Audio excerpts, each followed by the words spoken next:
పేర్లు రాసుకోవాలి. ఈ మాత్రం దానికి హైదరాబాద్లో ఉన్న ఆడబిడ్డలు కూడా వనపర్తికి రావాలి, ఇక్కడ ఫోటో దిగాలి, తీసుకోవాలి. అంటే ఒక్కొక్కరికి ఒక్కొక్క అర్ధగంట పడుతుంది ఆ విఓఏలకి. సరే అర్ధగంట పట్టినా పని చేద్దామంటే ఇప్పుడు ప్రెషర్ ఏంది, 2 రోజులలో మీరు చీరలు ఇచ్చేయాలి, ఎందుకంటే ఎలక్షన్ కోడ్ వస్తుంది. ఏమాగం ఇది. అంతకుముందేమో ఇందిరమ్మ పుట్టినరోజు దగ్గర నుంచి సోనియమ్మ పుట్టినరోజు దాకా వచ్చుతామన్నారు. అసలు వాళ్ళతో ఏం సంబంధం మనకు తెలంగాణకు? ఓ పండగకి ఇచ్చింది కాదు, దసరాకి ఇచ్చింది కాదు, దీపావళికి ఇచ్చింది కాదు, ఓ రంజాన్కి ఇచ్చింది కాదు, క్రిస్మస్కి ఇచ్చింది కాదు. ఇందిరమ్మ ఏంది, ఆ సోనియమ్మ ఏంది, మళ్ళీ మన ఆడబిడ్డలు ఇబ్బంది పెట్టడం ఏంది, ఇవన్నీ చేసి 150 రూపాయల చీర. అప్పుడు కూడా ఏం చేసినాం మనం ఇచ్చినటువంటి బతుకమ్మ చీరలు బీఆర్ఎస్ గవర్నమెంట్ లో ఆధార్ కార్డు పట్టుకొని ఇచ్చేసి అయిపోతుండే. దానికి ఏముంది, ఇంట్లో ముగ్గురు ఉంటే ఒక ఆమె 3 ఆధార్ కార్డులు వచ్చి తీసుకుపోతుంది. అలా పెద్ద విషయం ఏమున్నది, అది సెంటిమెంట్ లో చిన్న గిఫ్ట్ లాగా ఇచ్చే ముచ్చట. దాన్ని ఇంత కాంప్లికేట్ చేసి ఇంత ఒత్తిడి క్రియేట్ చేయడం అన్నది కరెక్ట్ కాదు. అన్నిటికన్నా ఎక్కువ నేను చాలా బలంగా నమ్మేది ఏంటంటే, ఇప్పుడు ముఖ్యమంత్రి గారు ఒక పథకం పెడుతుండే, ఏంటది, నేను 1 కోటి మంది ఆడబిడ్డల్ని గ్రూప్లలో వేస్తాడు.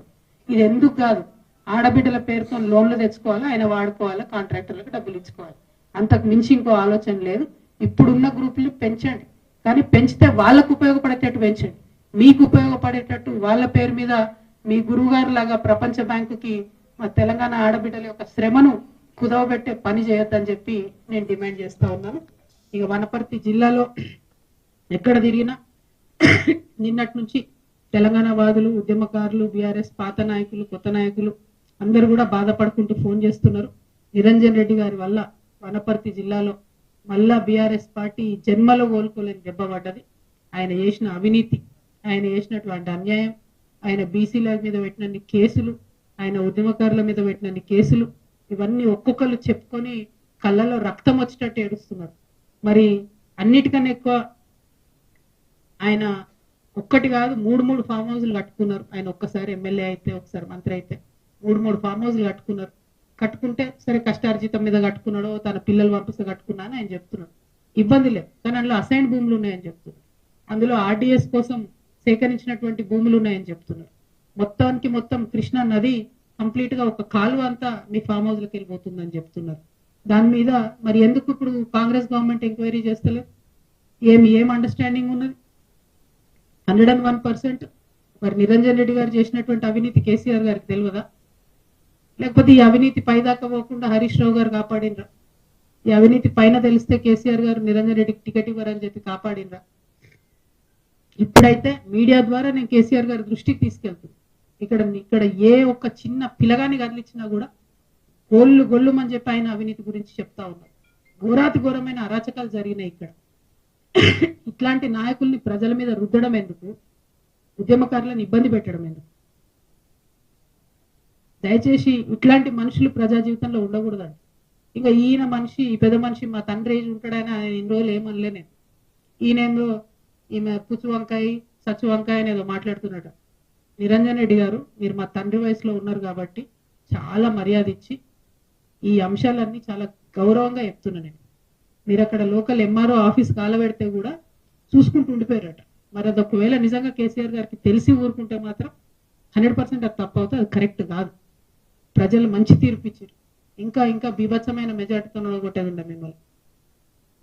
ఇంకొకసారి నా మీద ఎటువంటి మాట్లాడితే తండ్రి వయసు కూడా చూడము, పిచ్చిగా మాట్లాడితే పుచ్చలేసిపోతా చెప్తున్నాను. సిన్సియర్గా సీరియస్గా ప్రజల సమస్యల మీద మాట్లాడుకుంటూ తిరుగుతుంటే ఎందుకంత భయం అవుతుంది మీకు? మీరు అంత తెలివితేటలు ఉన్నోళ్ళైతే, అంత గొప్పోళ్ళు అయితే, కేసీఆర్ గారు మీకు వ్యవసాయ శాఖ మంత్రి ఇస్తే ఎంత పని చేయాలి కాన్స్టిట్యున్సీకి? ఇట్లా పీడించుకొని తింటారా? ప్రజల రక్తం తాగుతారా మీరు? దేవుడు మాన్యాలు తింటారానే ఎవరైనా? దేవుడి గుడిని కబ్జా పెట్టుకుంటారా ఎవరైనా? భూములు పెబ్బేర్స్ అంతా మీకే కావాలి, వనపర్తి మార్కెట్ మీకే కావాలి, గద్వాళ్ళ భూములు మీకే కావాలి. ఏంది ఇది? అంతుండాలి కదా భూదాహానికి, ధనదాహానికి. మరి ఈ విషయం కేసీఆర్ గారికి తెలుసో తెలియదో నాకు తెలియదు. నేనైతే బలంగా ఇప్పటి వరకు తెలియదని అనుకుంటున్నాను. ఇప్పుడు మీ ద్వారా తెలియజేస్తున్నా, ఇటువంటి నాయకుల్ని ఏ పార్టీ కూడా సహకరించొద్దండి, కరెక్ట్ కాదు. అరే ఒక్కొక్కరు విషయం చెప్తుంటే 32 మంది బీసీ బిడ్డల మీద కేసులు పెడతారండి. ఒక్కసారి కాదు, 2 సార్లు జైలుకు పంపించారు ఒక్కొక్కరిని. అయితే ఏమన్యాయం ఇది? ఏమన్నా రాచరికమా? ఊరేస్తారా ఎందుకు? నెక్స్ట్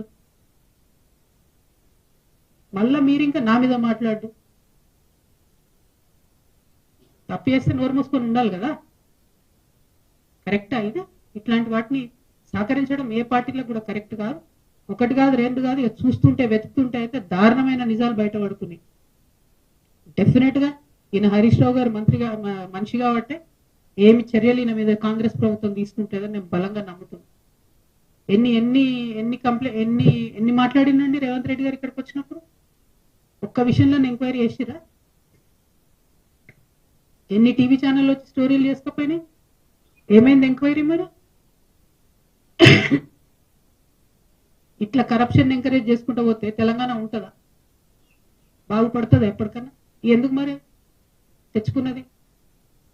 కొందరి కోసమే తెలంగాణ. స్వర్గంలో ఉన్న పెద్ద మనిషి మీ మామగారు చూసి సిగ్గుపడుతుంటారు మిమ్మల్ని, నా పేరు చెడగొట్టినా బాబా. చాలా అన్యాయం. నేను చాలా రోజులు సైలెంట్గా ఉన్నా. మీరు మీ మనుషుల్ని పెట్టి మీరు మాట్లాడి ఎటువంటి ఎందుకు మాట్లాడాలి నా మీద? ఏం తెలుసు మీకు నా గురించి? నేను ఒక ఆడబిడ్డగా నన్ను ఒక పార్టీ నుండి ఒక మాట అడగకుండా నన్ను సస్పెండ్ చేస్తే నా పని నేను చేసుకుంటూ ప్రజల కష్టాలు తెలుసుకోవడానికి పోతున్నా. మీలాంటి వాళ్ళని నేనేం అంటలేను కదా. చూసుకోవాలి కదా, అద్దాల మెడలు ఉన్నారు, వేల వేల మీద రాయలు వేయొద్దు.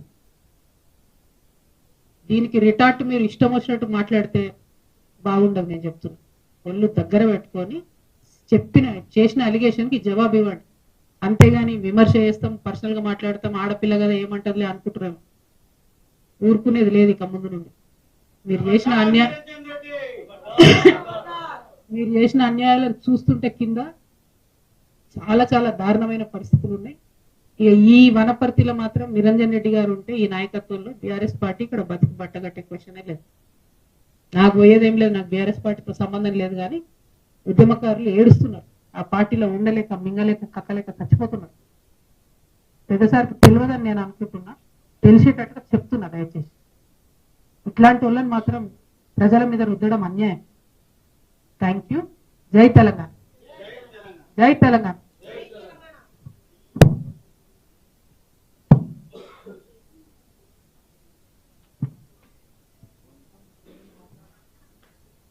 అవునా, మాట్లాడు. మళ్ళీ మీటింగ్ కొనసాగుతుంది అంతే కదా.